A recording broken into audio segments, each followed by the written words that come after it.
Everybody, welcome to A Course in Miracles Applied. Today's topic is called God's Will for Me is Perfect Happiness, and this can be found in the workbook lesson 101.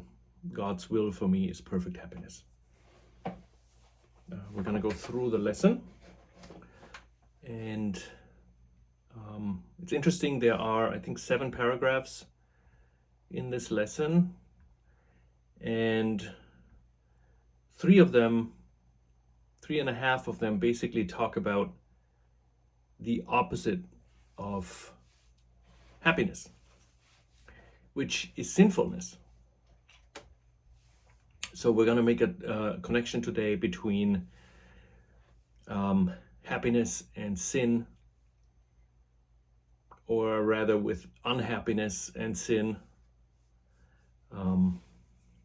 We all know unhappiness, but the ego has designed the whole thing so that we don't make a connection between our belief in sin and our unhappiness. Right? We might still think that our happiness is based on something external up to a certain degree. Even though we work with the Course for a very long time, we still might believe, it's very, very normal, that external circumstances make us happier or unhappier, even if it's very slight, right? And this segment is there so that we can make a very clear connection between our belief in sin and happiness or the lack thereof. So lesson 101 starts with, today we will continue with the theme of happiness. This is a key idea in understanding what salvation means. So first connection here would be salvation and happiness, which is the same. You still believe salvation asks for suffering as penance for your sin. Now this one sentence spans everything we think about in one way, shape, or form. Right? The slightest suffering on our part acknowledges the belief in sin. And that connection is what, in one way, shape, or form, the Course is there to establish for us, right? Because the ego's premise is to switch cause and effect, make the effect the cause and the cause the effect, right? Meaning that the world and exterior circumstances are the cause, and our state of mind is the effect, right? Because if we are an effect, if our state of mind is an effect, we can't be the cause, and only a cause can make a different decision, right? We can only decide against the ego if we know that we are the ones making a choice.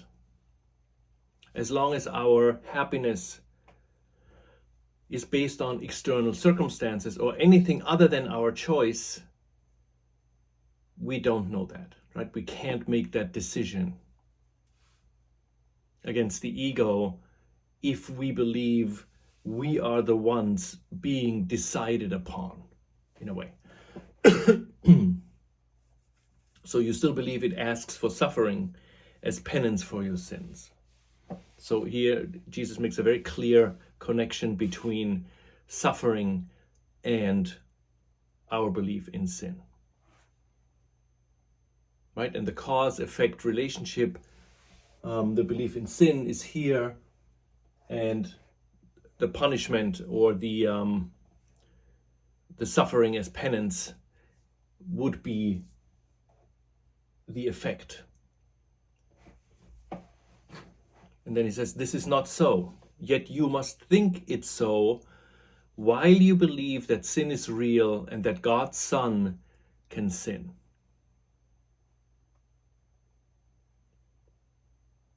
Sometimes it's a little hard to connect ourselves with sinfulness, and it's easier for us to connect somebody else to sinfulness, right? Somebody else is sinful, has a sinful behavior, right? And if we're not Catholic, then sin is a very strange concept. But it is basically the concept that we believe we have done something horrendously wrong, right? And now we pinpoint it sometimes at something in our lives. We didn't do something we were supposed to do, or we did something really wrong, and then we think that is the cause for everything that follows. But that's just, again, the effect of something in the mind that happens when we take the tiny mad idea of separation from God seriously. That's when that concept of sinfulness, that we did something terribly wrong, is born. Yet you must think it so that sin is asking for suffering as penance. You must think it so while you believe that sin is real and that God's Son can sin. So as long as we believe sin is real in us and others, we believe that suffering gets us some relief in some way, shape, or form. I know this is very abstract, or we don't think we believe that concept, right? We don't think we believe the concept that we can somehow get rid of our sin by suffering. But it is so deeply embedded in us that we wrote a book about it called the Bible, right? We came up with Christianity and many other religions. Our whole societal setup is based on who's innocent and who's guilty. Right? Most movies or series, in one way, shape, or form, deal with the aspect of guilt. Right? Who's the guilty one? Who's responsible? How can we overcome that? There's a lot of suffering in the world, and we can go to our own lives, right, and pinpoint times or areas or spots in our body or in our psyche where we suffer. And the next step would be, with the Course, would be to connect that to our belief in sin. Because one does not come without the other. And then paragraph 2, he says, if sin is real, then punishment is just and cannot be escaped.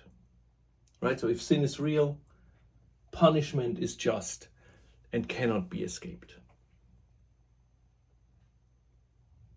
Whenever we see in the world any kind of punishment with ourselves or within other people, that can only be there if the idea that sin is real, we hold on to that idea.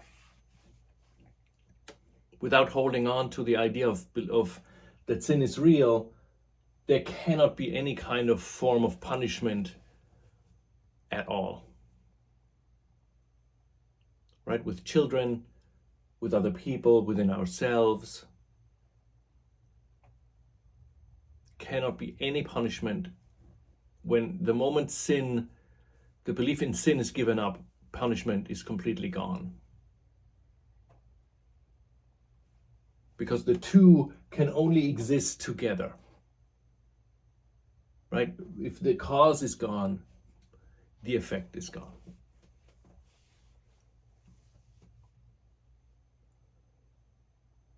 Second sentence, salvation thus cannot be purchased, but through suffering. We still believe that we can purchase our salvation by suffering. Right? And this can only be when we believe sin is real.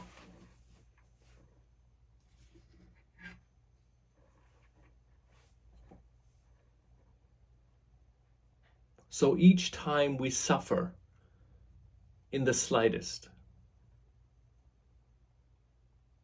we believe that our own sin is real, that we have, in fact, destroyed the oneness of heaven.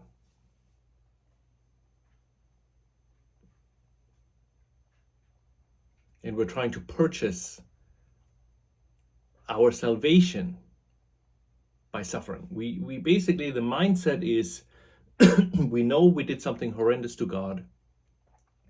We try to make up for it by giving back, right? And giving back to God can be quote unquote positive when we donate a lot of money, or negative, quote unquote, when we suffer. Any kind of suffering, even the smallest sigh, as the Course says, acknowledge death, which means that is the connection for us to realize. Once we make the connection between salvation through suffering and the belief in sin, then we know what we can look at, right? If we only see this, if we only see our suffering, if we only see the punishment, and we don't connect it back to sin, we can't get out of it, right? Because if this is not there, if it's only this, the salvation through suffering, then we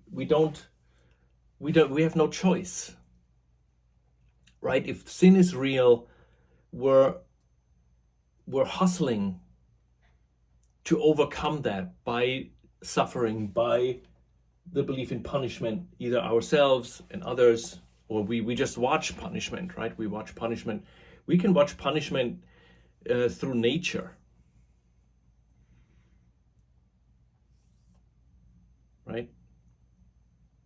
Or through large-scale sicknesses and illnesses. We can believe that this is based on punishment. Or we can be in a very small, personal way that we punish ourselves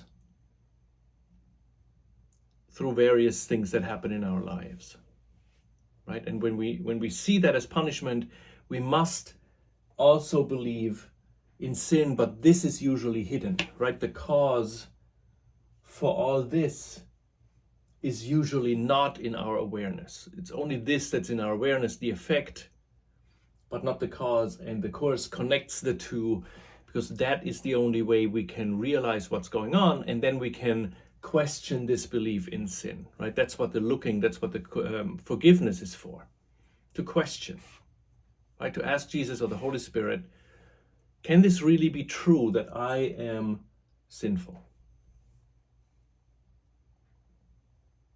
Right? We don't have to do anything about this. This is just there.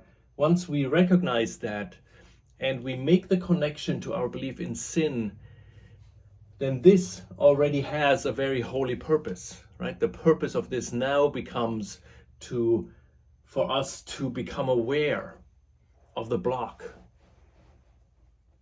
right? We're becoming aware of the block. That's very, very helpful. The moment we connect this thinking that we must suffer in one way, shape, or form, we believe we have to suffer. Once we connect it to the belief in sin, and to realize that it's a belief, it's not an actual fact, right? It's a belief in sin. That's why the relationship with Jesus and the Holy Spirit is so important, because they are the only ones that believe, that know of our innocence, of our sinlessness, right? And when we ask them for help to look at our belief in sin, over time, this belief will lessen.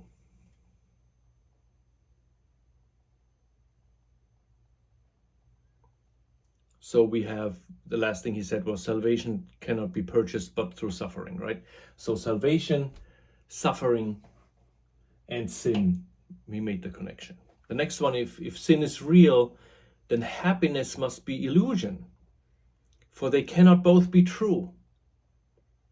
The illusory happiness is if I get a new car and I'm happy, if I get a new partner, or if I get a great place to live, or I make a lot of money, or my grandchildren, my son sends me a picture of my grandchild, right? All those moments, little pieces of happiness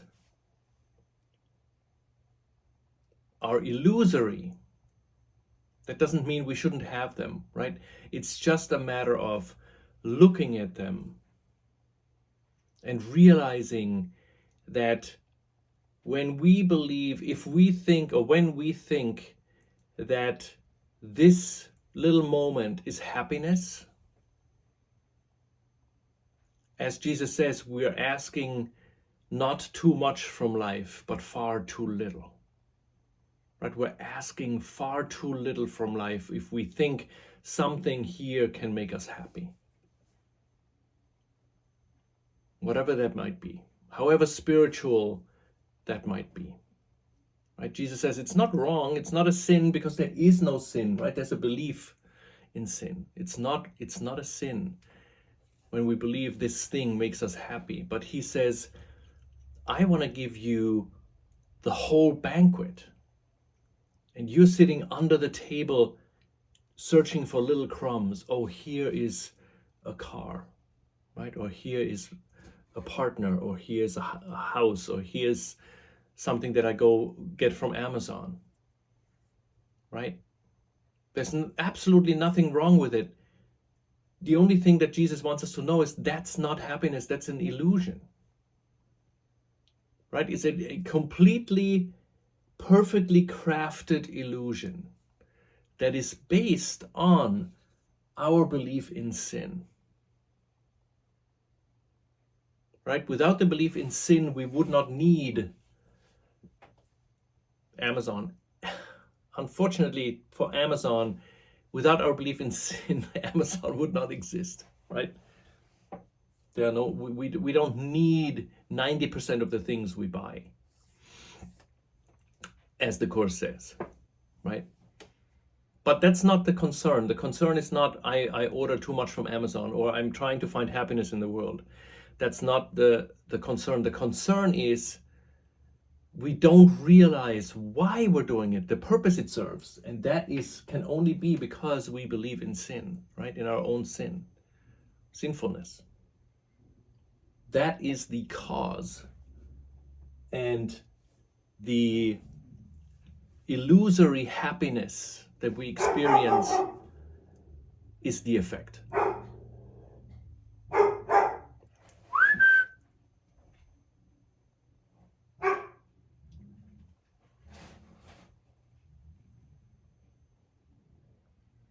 If sin is real, then happiness must be illusion, for they cannot both be true.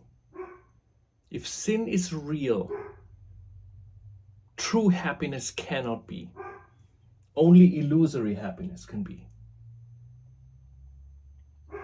Right? If sin is real, only illusory happiness can be. Which means, if you reverse it, if we believe in illusory happiness, we can only do so if sin is real. And all Jesus really wants to do is make the connection between the two. He says, just look at this. Look at this cause and effect relationship, and then we'll take it from there. Then you can start thinking about your lives. Whenever you feel some kind of illusory happiness, don't deny it. Don't say, oh no, I can't have that. Right? But it is a way to realize if I'm excited about something in the world, that really only means somewhere inside I must still believe in sin. Please help me look at that. And we don't have to do anything else. We don't have to give it up. In fact, it would be tragic if we would try to give it up. Right? Unless it hurts us, seriously hurts us and others, when it's better to give it up. In our day-to-day lives, if we have preferences from one thing to the other, if we like this and don't like this, it's, if we still say, I really want this car, I really want a pool, I really want a hot tub, I really want to live in a southern climate, it's not the problem. The problem is we believe this illusory happiness is all we can ask for. Right? We believe this is all we can ask for because of our belief in sin. Right? We're sitting under the table, under the banquet that is set, like the little garden says, right? There's this banquet set by love for everybody, and we're still sitting under it, trying to get some crumbs and thinking that's what makes us happy. That's the thing that Jesus wants to convey to us. It's not sinful, but it's not gonna give you the peace of God. The peace of God can only come if our belief in sin has been given up. And we can't give up the belief in sin unless we know it's there. And that's why throughout the whole course, Jesus makes those kinds of cause and effect relationships just for us to notice. He says, don't try to change that, right? That's just part of the ego thought system. There's nothing to change. What needs to change is the realization first that this doesn't come in a vacuum. It is the effect of our belief in sin. And then that's what Jesus can work with us, right? If sin is real, then happiness must be illusion, for they cannot both be true. If sin is real, happiness is an illusion. Which means we cannot be happy while we believe in sin, right? And if we're not happy, that's because we believe in sin. Unhappiness is the effect of our belief in sinfulness, which is the cause. And that little area, that little concentrated area in our mind that makes that belief in sin, that is the one thing Jesus wants us to give to him and look at him with him, right? It's very dusty up here in the attic. So if this, this whole room is our mind, right? And one thing in here, this concentrated thing is our belief in sin. And the rest in this room is the effect of that, right? All of our thoughts that we have about occurrences and people and situations and our past and our future and all that is all an effect of that one belief in sin, right? I don't know what I wanted to do with it, but it's not working. So our belief in sin is this, and the rest is the effect. So basically what the Course does is connect everything in our minds back to this one item, which is our belief in sin, which is the cause of it all. Right? Once the belief in sin is gone, the separation will no longer be an issue, because it can only be upheld because through our belief in sin. Right? The separation from God is a tiny mad idea, nothing more. It has no effects unless we put sin on it. And once it is connected to sin, then this tiny mad idea becomes something that has real consequences for us, but not before the idea of sin is added to it. Right? The tiny mad idea is a tiny mad idea, nothing more. But once the idea of sin gets added to it, then it becomes something that has serious consequences. And all those consequences of the idea of sin, that sin is real, make up our thoughts. And therefore, because it makes up our thoughts, they make up our world.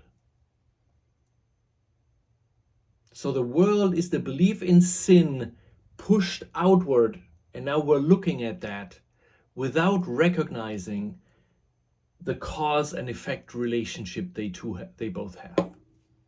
And the goal of the course is to trace it back. That's why if you begin to look for cause and effect relationships in the words of the course, in the sentences, you can find them. Just look for sentences that say if in front, right?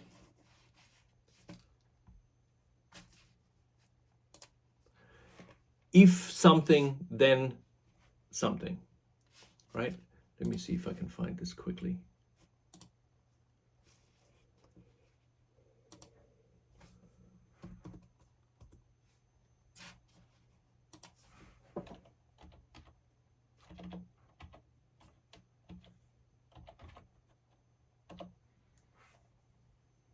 So 1,500 results come in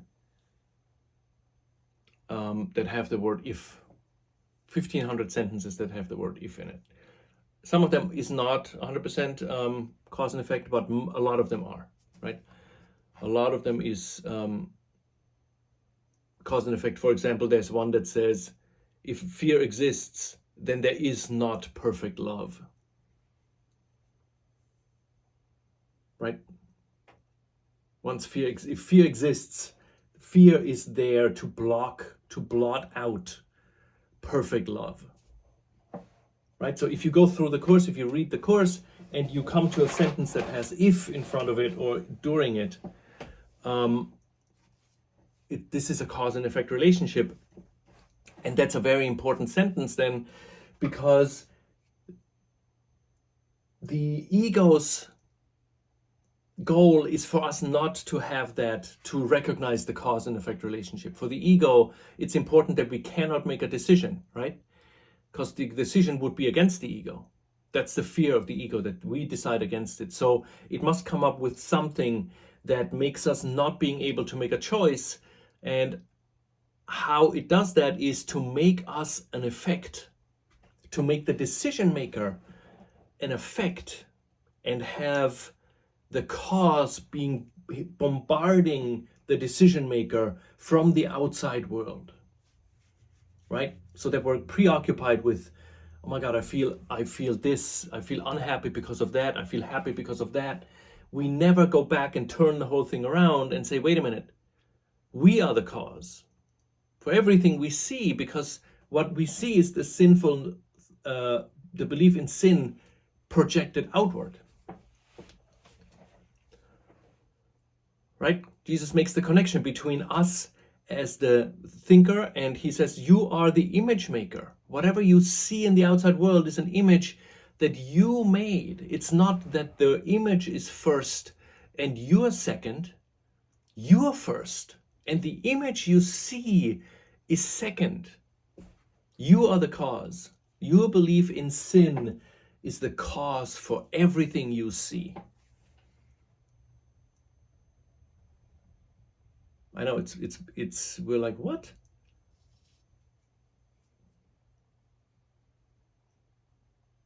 We can only compare that to moments in time where we were completely at peace and looked out and we saw the love and we felt the love and we were overwhelmed by the love that came toward us, which was nothing but a reflection of this extension of love, that we were able to escape our defenses for a second and then the love can just wash over us. That is our natural state. The natural state is at the table that is set by love in this banquet, right? Everybody's our friend. There's no lack, right? The thought of punishment cannot even enter our mind. We can only enter, or the thought of suffering cannot enter our mind. It can only enter our mind, whether we see it outside or inside. The thought of suffering can only enter our mind through the belief in sin, right? The belief in sin is the cause, and everything that is in this room, which is our mind, the mind that we share with the ego, is an effect of this one thought, of the belief in sin. Right? Once this belief in sin is gone, we will look at the separation and there will be nothing. It's not a decision, because we will no longer, it's a tiny mad idea, that's it. We'll just move on in the oneness of heaven, in this ocean of love. Only the idea that sin is real can carve out a little piece that says, I'm on my own now. I can only be on my own if I believe in sin. Without the belief in sin, I dissolve into the oneness of heaven. But with the belief in sin, I'm afraid to dissolve into the oneness of heaven. Right? The sinful warrant only death and pain, and it is this they ask for. It's another cause and effect relationship, death and pain. Death would have no meaning to us at all, because death is not what separates us from somebody else. What separates us from somebody else, dead or not dead, is our belief in sin. Without the belief in sin, projected outward and now placed between us and the other, in whatever shape the others are, that is what makes death a real thing. Only the belief in sin. Without the belief in sin, death would have no meaning, because we would know that we cannot separate from each other. We can only separate from each other through the belief in sin. And I'm not making this up, right? This is what Jesus says. The sinful warrant only death and pain, and it is this they ask for. We ask for death, right? We ask for death, and then we say, "Oh my God, I'm afraid of death." Being afraid of death means we're asking for it, and the fear is not death. The fear is the salvation.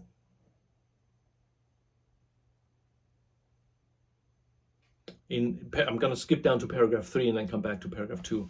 Paragraph 3 says, salvation must be feared if sin is real. If sin is real, salvation must be feared. That's why we're afraid to dissolve into the ocean. The little me, the little m me, is afraid to dissolve into the ocean, because the little m me is my ego self that projected this guilt, this belief in sin onto the oneness of heaven. And now I think, because I believe in sin, when I get back home, there will only be suffering and punishment and death and pain. That is my view of salvation right now. It cannot be any other, cannot be different while I believe in sin. The belief in sin is the cause. My belief in punishment, salvation through suffering, death and pain, and I am now afraid of salvation. I'm afraid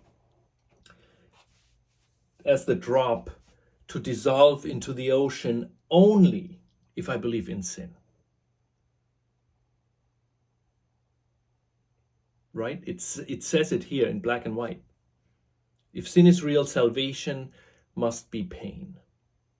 Right? This is another example. Pain is the cost of sin, and suffering can never be escaped. If sin is real, salvation must be feared, for it will kill, but slowly, taking everything away before it grants the welcome boon of death to victims who are little more than bones before salvation is appeased. Its wrath is boundless, merciless, but wholly just.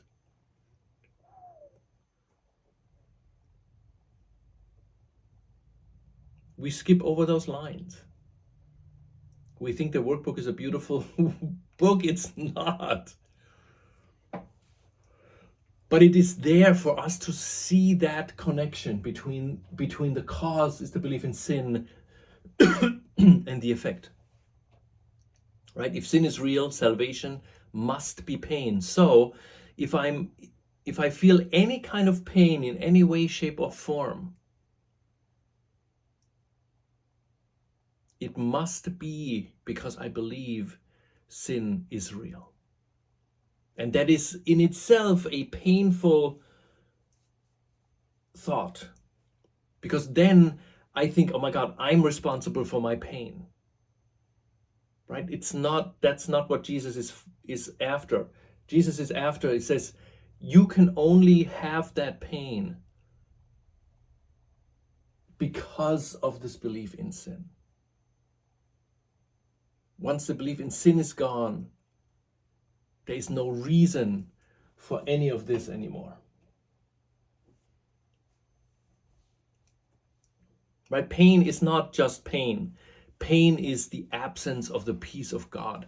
Everything that is the absence, that is not the peace of God, is pain.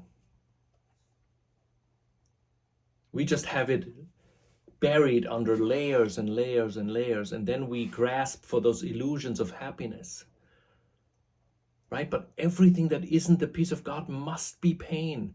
Because if we're not in the peace of God, we can only not be in the peace of God if we believe sin is real. And if we believe sin is real, then salvation is feared. Punishment is what we're looking for. Salvation through suffering, death, and pain. Right? Pain is the cost of sin. And one negative side effect of the course, if we're doing it right, after a while we will feel worse.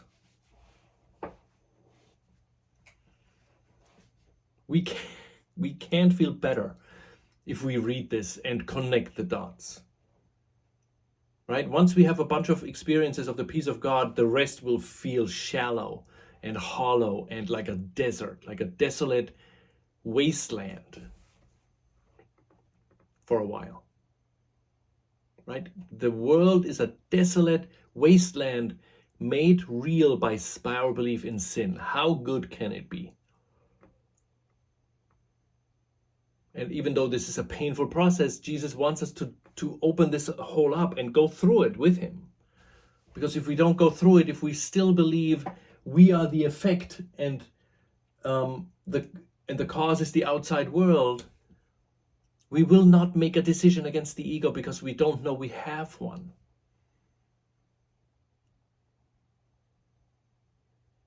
Right? That this cause and effect relationship is extremely important.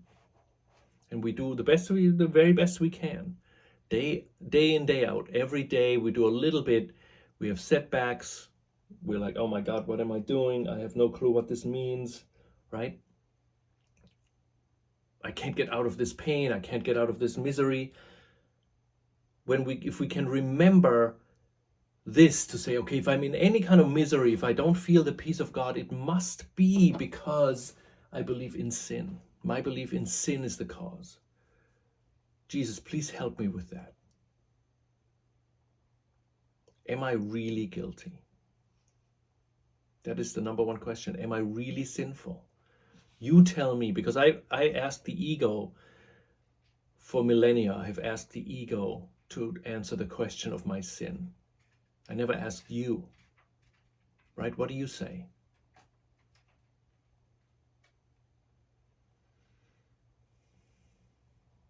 So going back to paragraph 2, the sinful warrant only death and pain, right? Sin, death and pain as the effect. And it is this they ask for. We're asking for death and pain because of this belief in sin, because of this belief in punishment, right? For they know it waits for them, and it will seek them out and find them somewhere, sometime, in some form that evens the account they owe to God. We believe we owe God something.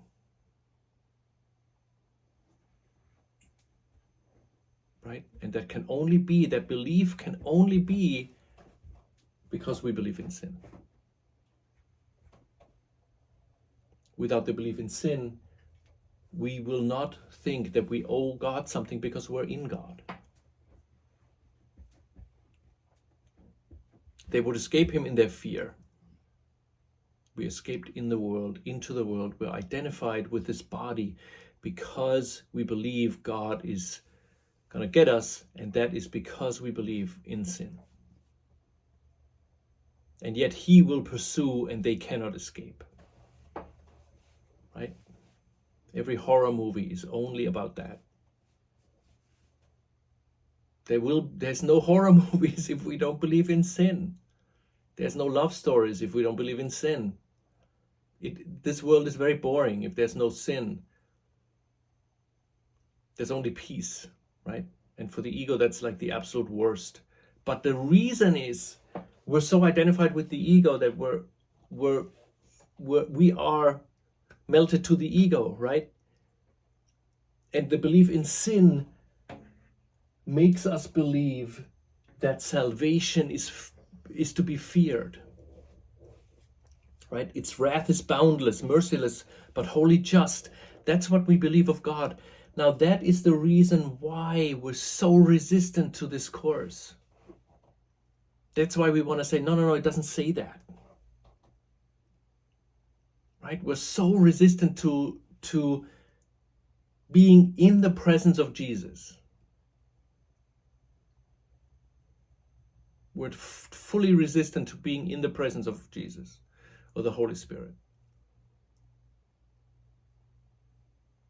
That's why we're so resistant. Because we believe when we finish the book, the course, when we literally get to the end, what awaits us is nothing but we will be killed slowly, taking everything away before it grants the welcome boon of death to victims who are little more than bones before salvation is appeased. Its wrath is boundless, merciless, but wholly just. That is what we believe. And Jesus says, please look at this.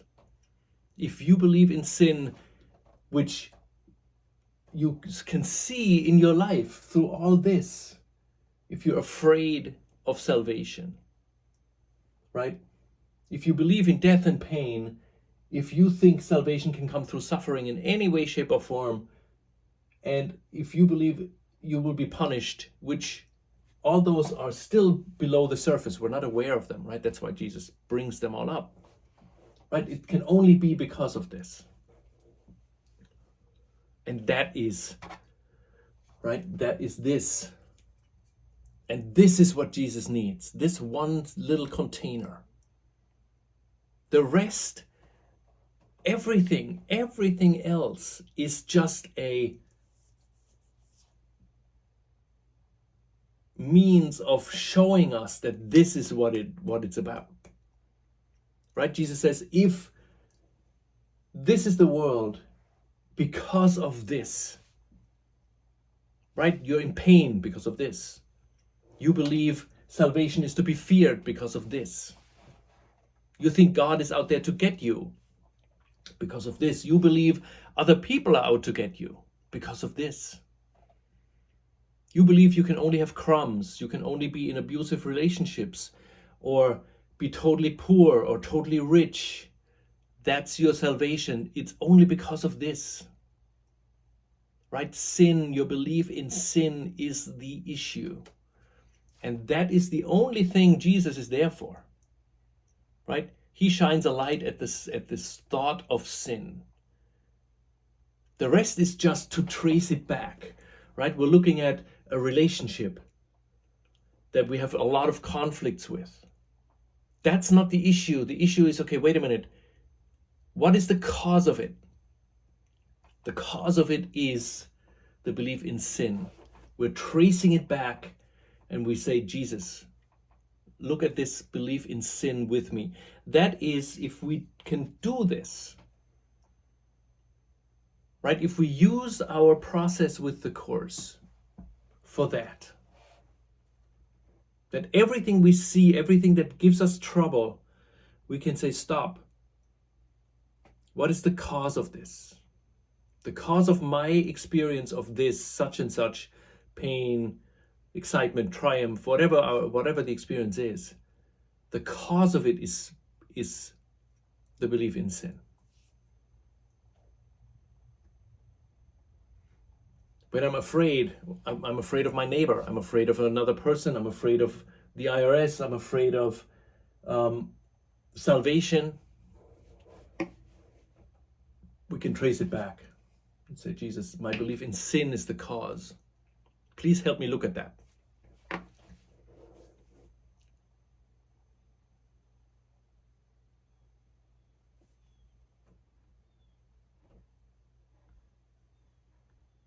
And then he switches. Paragraph 4 switches over. Right? He says, okay, this is enough. 3 paragraphs. I've told you about sin, but this is very, very important, because if you generalize this, everything else, this is just a small list, but all of our thoughts,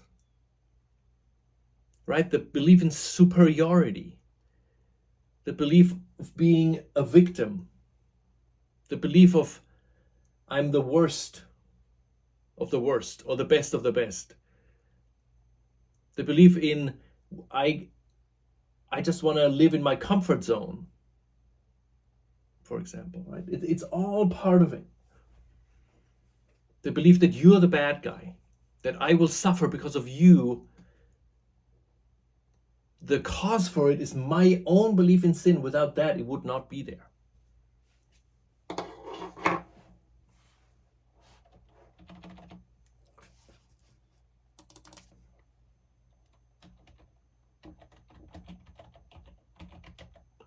There's one lesson. Let me see.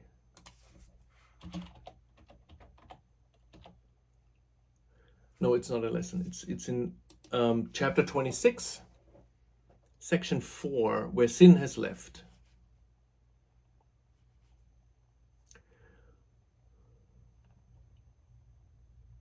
If you read this now, it's 6 paragraphs. If you read this now, after we've gone through this, it will widen the horizon of what the Course is about, right? And I'm just going to read. I'm not going to finish with this lesson because it's only 3 more paragraphs, and it's more about the practice and the exercises and stuff like that.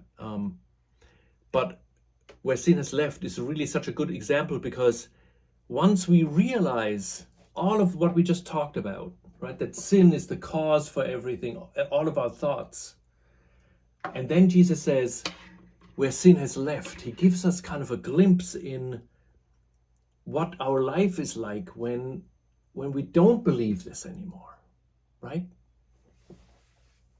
It says, forgiveness is this world's equivalent of heaven's justice.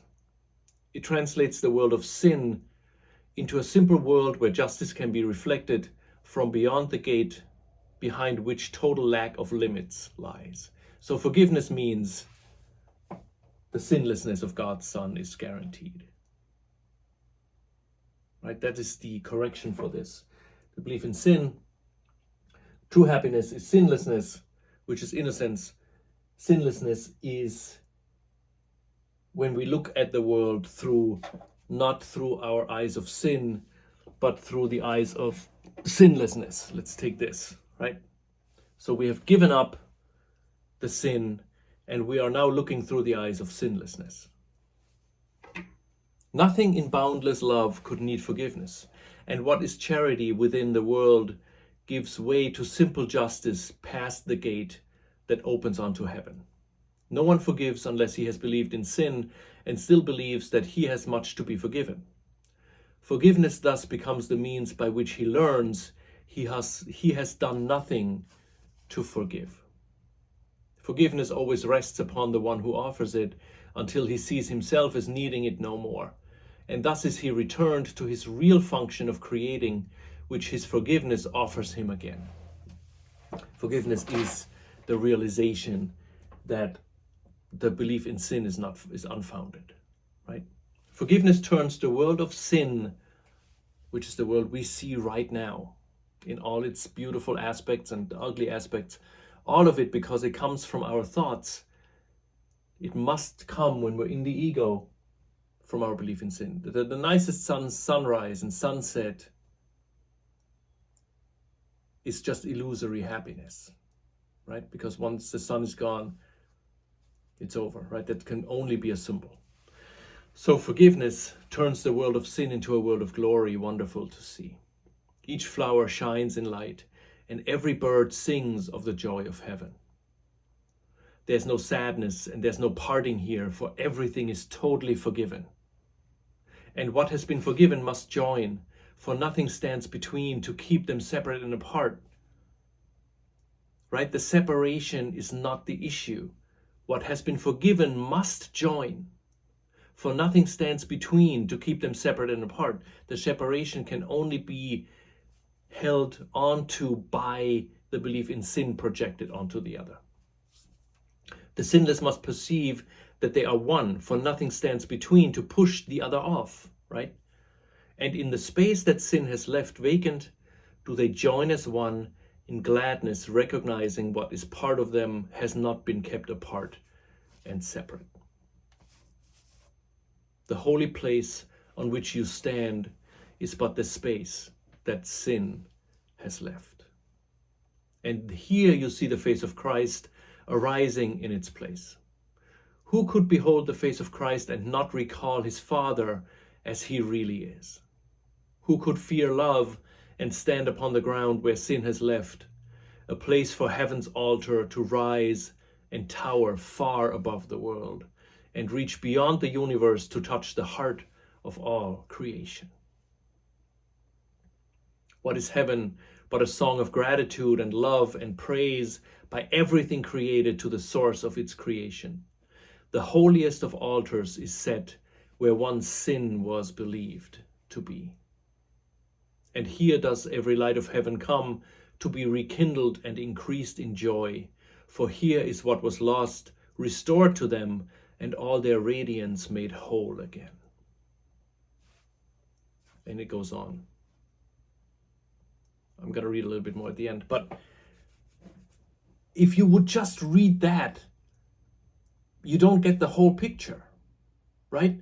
It's important to get this picture first, to look at the world as we see it, right? And make the connection to the belief in sin. And then Jesus says, okay, and now I will tell you what happens when sin is gone. This will be no longer, you will not even waste one single thought on this. While we think this, we must believe in sin, because without this would no longer have any kind of hold over us. Because the hold is not this, the hold is this. This is just the screen on which we project all this, right? So this is important for us to trace back to that belief in sin. And then we look at this with Jesus, and then Jesus says, once you give up that belief in sin, which I will help you with, right? Then this is what you will see. And then it says, where sin once was perceived will rise a world that will become an altar to the truth. And you will join the lights of heaven there and sing their song of gratitude and praise. And as they come to you to be complete, so will you go to them. For no one hears the song of heaven and remains without a voice that adds its power to the song and makes it sweeter still.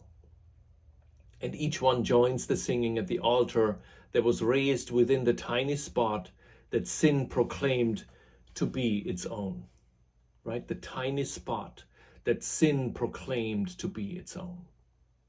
It's a tiny spot, right? And everything traces back to this one tiny spot. And what was tiny then has soared into a magnitude of song in which the universe has joined with but one single voice. This tiny spot of sin that stands between you and your brother still is holding back the happy opening of heaven's gate. Right? This tiny spot of sin that stands between you and your brother still is holding back the happy opening of heaven's gate. This tiny belief in sin, which we believe is so big and unsurmountable, in Jesus' eyes is a tiny belief. This is what withholds the wealth of heaven, holds back the happy opening of heaven's gate. If we believe in sin, the gates of heaven are closed because we must believe. Per the cause and effect relationship Jesus talks about, we must believe in death and pain. Salvation is feared. Right? If salvation is feared, the heaven's gate cannot open for us. Right? This tiny spot of sin that still stands between you and your brother still is holding back the happy opening of heaven's gate. That's the only thing that stands in between us and the opening of heaven's gate, is the tiny spot of sin that stands between us and our brother because we have given it to our brother. That's the only thing that stands in between us and the opening of heaven's gate. And then he says, how little is the hindrance that withholds the wealth of heaven from you. In Jesus' eyes, this is a very little hindrance.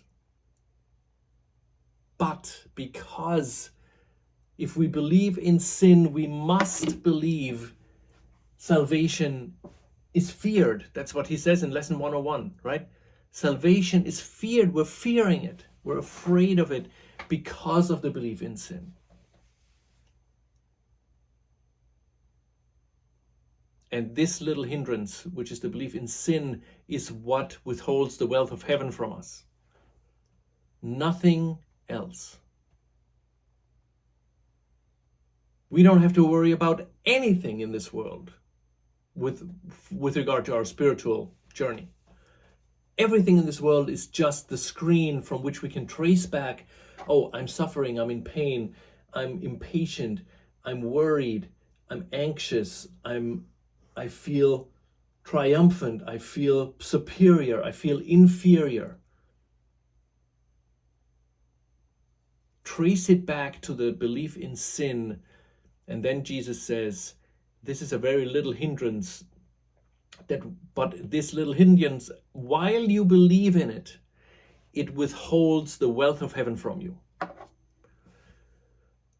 And then the final sentence, and how great will be the joy in heaven when you join the mighty chorus to the love of God.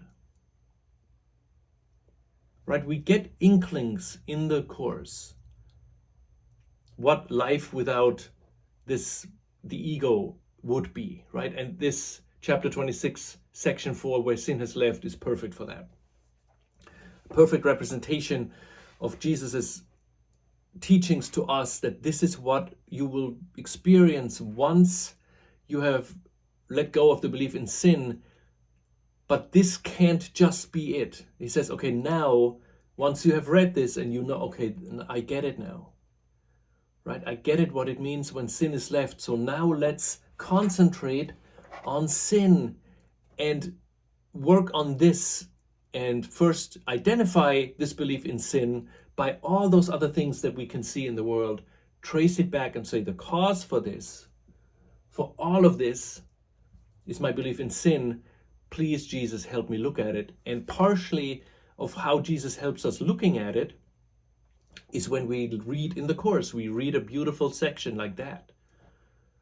But if we don't connect it to what's going on in our lives, it has only a fraction of the impact on us, right? But if we can look at our this belief in sin that we see everywhere, and we're like, whoa, I can see it here, I can see it there, I can see it there.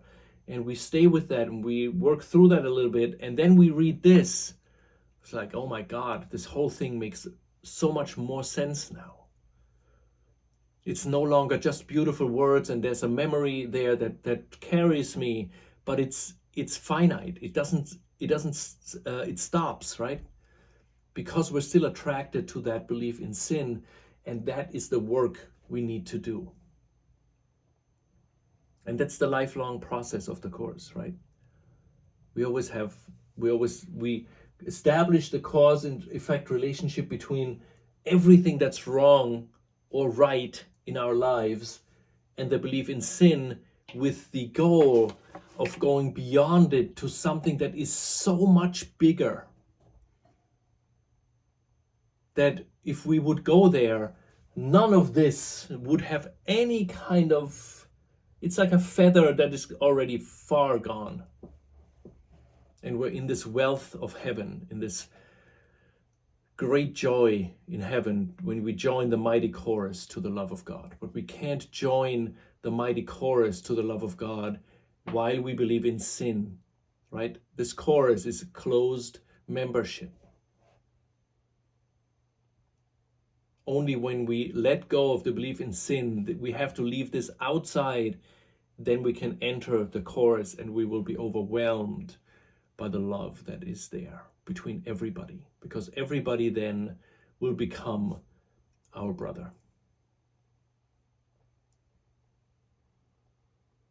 All right, I think that's it for today. Thanks so much for watching, and I'll see you next time.